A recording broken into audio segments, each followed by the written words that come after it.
Hi friends, ಇವತ್ತು ನಾನು fish ತವಾ fry ಮಾಡ್ತೀನಿ. ಈಗ ನೋಡಿ, ಇಲ್ಲಿ ನಾನು 3 ಸ್ಪೂನಷ್ಟು ಚಿಲ್ಲಿ ಪೌಡ್ರ್ ಹಾಕ್ಕೊತೀನಿ. ಹಾಗೆಯೇ ಇದಕ್ಕೆ ಅರಿಶಿನ ಹಾಕ್ಕೊತೀನಿ. 1.5 ಟೀ ಸ್ಪೂನಷ್ಟು ಅರಿಶಿನ ಹಾಕ್ಕೊತೀನಿ.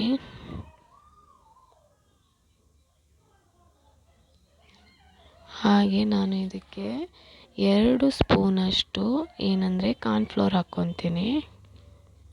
ಇದು ಕಾರ್ನ್ಫ್ಲೋರ್ ಇದೆಲ್ಲ ಚೆನ್ನಾಗಿ ರೋಸ್ಟ್ ಕೊಡುತ್ತೆ, ಫಿಶ್ಶಿಗೆ ರೋಸ್ಟ್ ಆಗುತ್ತೆ ಚೆನ್ನಾಗಿ ಇದು ಹಾಕ್ಕೊಂಡ್ರೆ.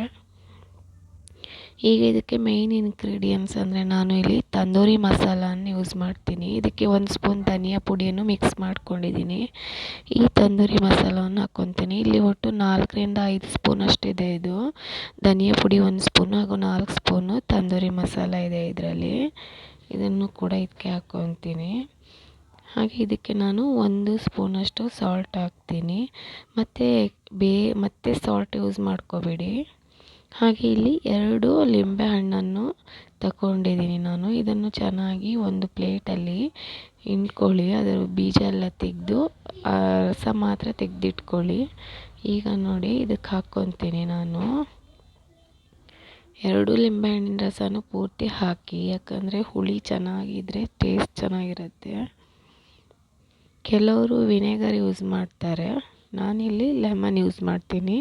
ನೀವು ಬೇಕಾದರೆ ವಿನೆಗರ್ ಬೇಕಾದರೂ ಹಾಕ್ಕೋಬೋದು. ಆದರೆ ನೀವು ಏನಂದರೆ ಲೆಮನ್ ಹಾಕಿದ್ರೇ ಚೆನ್ನಾಗಿ ಅದು ಫ್ಲೇವರು ಅಷ್ಟೇ ತುಂಬ ಚೆನ್ನಾಗಿ ಬರುತ್ತೆ ವಿನೆಗರ್ಗಿಂತ. ನಾನಿಲ್ಲಿ ಈಗ ನೋಡಿ ಉಳಿದಿರೋದನ್ನೆಲ್ಲ ಇದಕ್ಕೆ ಹಾಕ್ಕೊತೀನಿ, ಲಿಂಬೆಹಣ್ಣಿನ ರಸನ.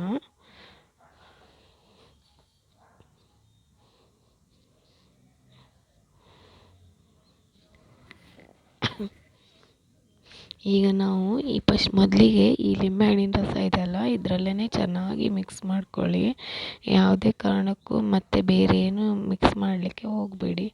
ಇದು ಚೆನ್ನಾಗಿ ಒಂಥರ ಡ್ರೈ ಆಗುತ್ತೆ. ಅಲ್ಲಿ ತನಕ ಫುಲ್ ಕ್ಲೀನಾಗಿ ಎಷ್ಟು ನಿಮಗೆ ಚೆನ್ನಾಗಿ ಕಲಿಸ್ಲಿಕ್ಕಾಗುತ್ತೆ ಕಲಸಿ. ಮೊದಲಿಗೆ ಮತ್ತೆ ನಾನು ಇಲ್ಲಿ ಯಾವುದೇ ಕಾರಣಕ್ಕೂ ಎಗ್ ಉಪಯೋಗಿಸ್ತಾ ಇಲ್ಲ ಇದಕ್ಕೆ, ಹಾಗೆ ಮೈದಾನೂ ಉಪಯೋಗಿಸ್ತಿಲ್ಲ.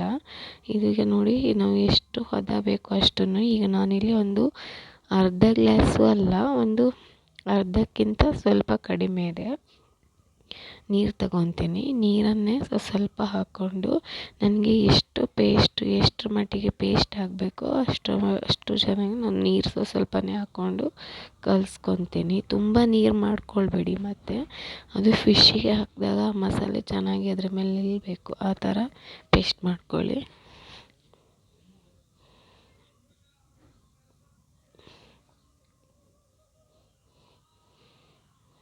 ನೋಡಿ, ಈಗ ನಾನು ಇನ್ನೊಂದು ಸ್ವಲ್ಪ ಹಾಕ್ಕೊತೀನಿ ನೀರು ಇದಕ್ಕೆ. ಇದು ತುಂಬ ಗಟ್ಟಿ ಆಯ್ತಲ್ವ, ಇಷ್ಟು ಗಟ್ಟಿ ಏನು ಬೇಡ, ಇನ್ನೂ ಸ್ವಲ್ಪ ತೆಳು ಹಾಕಬೇಕಿದು. ಅಂದರೆ ಗಟ್ಟಿ ಹಾಕಿದರೆ ಅದನ್ನು ನಾವು ಫ್ರೈ ಮಾಡಬೇಕಾದ್ರೆ ಉದುರೋಗ್ಬಿಡತ್ತೆ ತುಂಬ ಗಟ್ಟಿ ಹಾಕ್ಕೊಂಡ್ರೆ.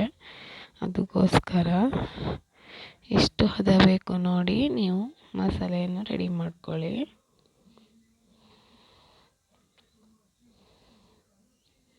ಈಗ ಸಾಕು, ನಾನು ಇನ್ನೂ ಮತ್ತೆ ನೀರು ಹಾಕಲ್ಲ ಇದಕ್ಕೆ. ಇನ್ನೊಂದು ಚೂರು ಹಾಕ್ತೀನಿ, ಯಾಕೋ ಸ್ವಲ್ಪ ಗಟ್ಟಿ ಇದ್ದಂಗಿದೆ. ಸಾಕು, ಇಷ್ಟೇ ನೀರು ಸಾಕು, ಇನ್ನು ಹಾಕ್ಕೊಳ್ಳೋದಿಲ್ಲ. ನೋಡಿ, ನಾನು ಕಾಲು ಗ್ಲಾಸ್ಗಿಂತನೂ ಕಡಿಮೆ ನೀರು ಹಾಕಿದ್ದೀನಿ ಇದಕ್ಕೆ. ಈಗ ನಾನಿಲ್ಲಿ 1 kg ಬಂಗಡೆ ಮೀನು ತಗೊಂಡಿದ್ದೀನಿ. ಈಗ ಈ ಬಂಗಡೆ ಮೀನಿಗೆ ಒಂದೊಂದೇ ಮೀನನ್ನು ತಗೊಂಡು ಕ್ಲೀನಾಗಿ ಖಾರ ಹಚ್ಚಿ ಇಟ್ಕೊಳ್ಳೋಣ.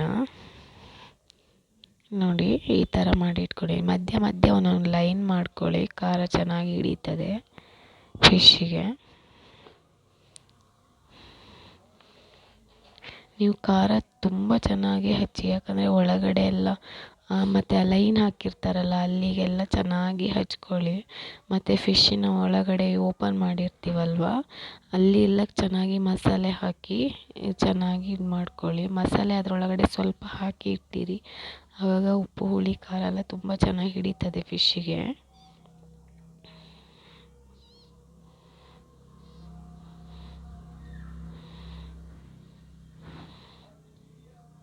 ಹೀಗೆ ಒಂದೊಂದೇ ಫಿಶನ್ನು ಎಲ್ಲವನ್ನು ಹಾಕ್ಕೊಳ್ಳೋಣ.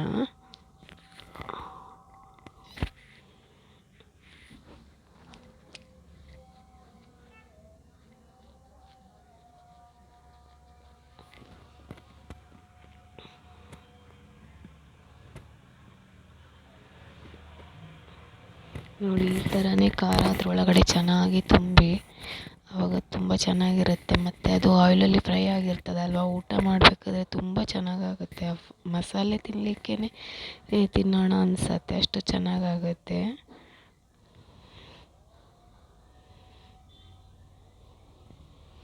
ಮತ್ತು ಆ ಫ್ಲೇವರ್ ಎಷ್ಟು ಚೆನ್ನಾಗಿರುತ್ತೆ ಗೊತ್ತಾ, ಅದು ತಂದೂರಿ ಮಸಾಲ ಹಾಕಿರ್ತೀವಲ್ಲ, ಆ ಫ್ಲೇವರೇ ಒಂಥರ ಡಿಫ್ರೆಂಟ್ ಆಗಿರುತ್ತೆ. ಒಮ್ಮೆ ಮನೆಯಲ್ಲಿ ಟ್ರೈ ಮಾಡಿ.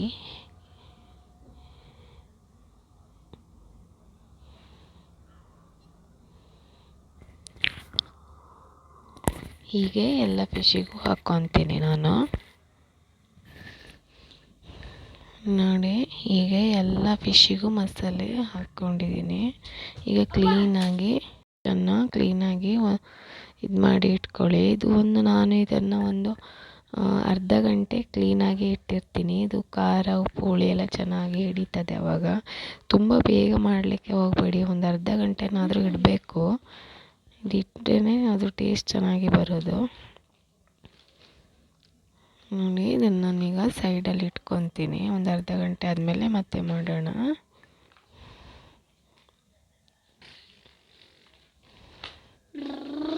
ನೋಡಿ ಈಗ ಅರ್ಧ ಗಂಟೆ ಆಯಿತು. ನಾನಿಲ್ಲಿ ತವ ಇಟ್ಟಿದ್ದೀನಿ. ತವಕ್ಕೆ ಸ್ವಲ್ಪ ಆಯಿಲ್ ಹಾಕಿದ್ದೀನಿ. ನೋಡಿ ಈಗ ನಾನು ಇದಕ್ಕೆ 2 ಫಿಶ್ ಹಾಕ್ಕೊತೀನಿ. ತುಂಬ ಹಾಕಲಿಕ್ಕೆ ಹೋಗಬೇಡಿ, ಮತ್ತು ಅದನ್ನು ಬೇಯಿಸಲಿಕ್ಕೆ ಕಷ್ಟ ಆಗುತ್ತೆ. ಅದಕ್ಕೆ 2 ಫಿಶ್ ಹಾಕ್ಕೊತೀನಿ ನಾನು.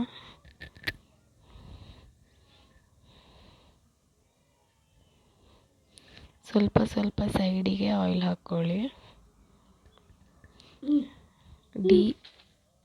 ಡೀಪ್ ಫ್ರೈಕ್ಕಿಂತ ಈ ತವಾ ಫ್ರೈ ಇದೆಲ್ಲ ತುಂಬ ಚೆನ್ನಾಗಿರುತ್ತೆ, ಟೇಸ್ಟ್ ಕೂಡ ಚೆನ್ನಾಗಿರುತ್ತೆ. ಈಗ ನೋಡಿ ನಾನು ಎರಡನ್ನು ತಿರುಗಿಸಿ ಹಾಕ್ಕೊತೀನಿ. ಮತ್ತೇನಂದರೆ ಎಲ್ಲಾದರೂ ನಿಮಗೆ ಮಸಾಲೆ ಕಡಿಮೆ ಅನಿಸಿದರೆ ಫಿಶ್ಶಿಗೆ ಒಂದು ಸ್ಪೂನ್ ತಗೊಂಡು ಆ ಪ್ಲೇಟಲ್ಲಿರೋ ಮಸಾಲೆ ಇದೆಲ್ಲ ಅದ್ರ ಮೇಲ್ಗಡೆ ಚೆನ್ನಾಗಿ ಅಪ್ಲೈ ಮಾಡಿ.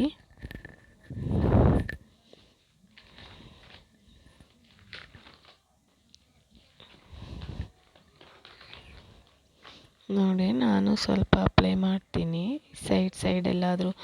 ನಾವು ಹಾಕಬೇಕಾದ್ರೆ ಖಾರ ಇದಾಗಿರುತ್ತೆ ಅಲ್ವಾ, ಅದಕ್ಕೇ.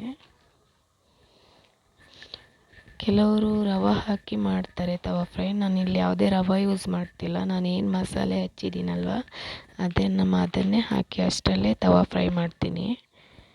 ರವೆ ಬೇಕಾದವರು ಹಾಕ್ಕೊಳ್ಳಿ.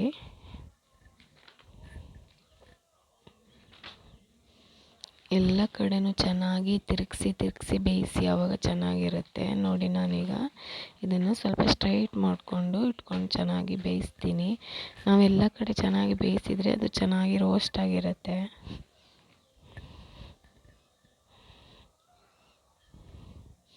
ನೋಡಿ ಕಲರ್ ಎಷ್ಟು ಚೆನ್ನಾಗಿದೆ ಅಲ್ವಾ. ನೋಡಿ ಇದನ್ನೀಗ ನಾನು ತಿರುಗಿಸಿ ಹಾಕ್ಕೊಂಡು ಈಗ ಆ ಫಿಶನ್ನು ಕೂಡ ಅದೇ ಥರನೇ ನೋಡಿ ಇದನ್ನು ಕೂಡ ಹೀಗೆ ಮಚ್ಚಾಕಿ ಚೆನ್ನಾಗಿ ಫ್ರೈ ಮಾಡ್ಕೊಳ್ಳೋಣ.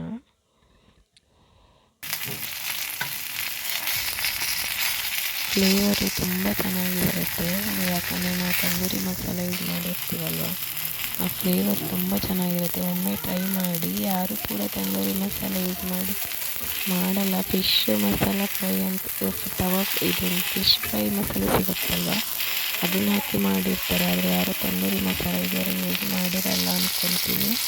ಒಮ್ಮೆ ಮಾಡಿ ನೋಡಿ, ತುಂಬ ಚೆನ್ನಾಗಿರುತ್ತೆ. ನಾನು ನೋಡಿ ಎಲ್ಲ ಕಡೆನೂ ಚೆನ್ನಾಗಿ ರೋಸ್ಟ್ ಮಾಡ್ಕೊಂಡಿದ್ದೀನಿ.